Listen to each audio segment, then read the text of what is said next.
ఇప్పుడు కేవలం 7999K up to 10 kgs వరకు బరువు తగ్గి అధిక బరువు నుంచి వచ్చే ప్రధాన సమస్యలను దూరం చేసుకోండి. తెలుగులో వరుస హిట్స్ కొడుతున్న తమిళ హీరో ప్రదీప్ రంగనాథన్ డ్యూడ్ మూవీతో లక్ పరీక్షించుకుంటున్నాడు. ఈ ఫ్రైడే కూడా తనదే అన్న నమ్మకంతో ఉన్నాడు. గత సినిమాలు లవ్ టుడే, డ్రాగన్ తమిళంతో పాటు తెలుగులో హిట్ కావడంతో ప్రదీప్ మార్కెట్ పెరిగింది. మరి ఈ సినిమా తెలుగు రైట్స్ ని ఎంత కమ్మారో చూద్దామా? లవ్ టుడే, డ్రాగన్ తో ప్రదీప్ రంగనాథ్ తమిళంలో వరుసగా 2 సార్లు 100 కోట్ల మార్క్ దాటేశాడు. డ్యూడ్ తెలుగులో 10 కోట్లకు బిజినెస్ జరుపుకుంది. ఓవర్సీస్ లో 12 కోట్లు, కన్నడ, రెస్ట్ ఆఫ్ ఇండియాలో 6 కోట్లు, ఓవరాల్ గా తెలుగు తమిళంలో కలిపి 59 కోట్లకు అమ్ముడైంది. సక్సెస్ఫుల్ హీరో ప్రదీప్ రంగనాథ్ ముందున్న 59 కోట్లు పెద్ద టార్గెట్ అయినా రొటీన్ లవ్ స్టోరీ కాకుండా డిఫరెంట్ టచ్ తో రావడం ఈ హీరో స్పెషాలిటీ. వెరైటీ కాన్సెప్ట్స్ తోనే హిట్ కొడుతూ ఉంటాడు.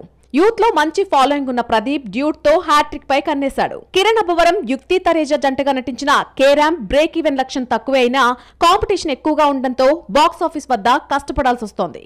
కేరామ్ కు యూత్ లో కాస్తో గొప్ప హైప్ ఉన్న లాస్ట్ మూవీ దిల్ రూబాతో పోల్చుకుంటే బిజినెస్ తక్కువే. కిరణ్ అబ్బవరం ఈసారి చిన్న టార్గెట్ తో పెద్ద హిట్ కొట్టాలన్న లక్ష్యంతో 18న థియేటర్స్ లోకి వస్తున్నాడు. కిరణ్ కెరీర్ లో బిగ్గెస్ట్ హిట్ కాను 10 కోట్ల కమ్మితే 20 కోట్లు వచ్చింది.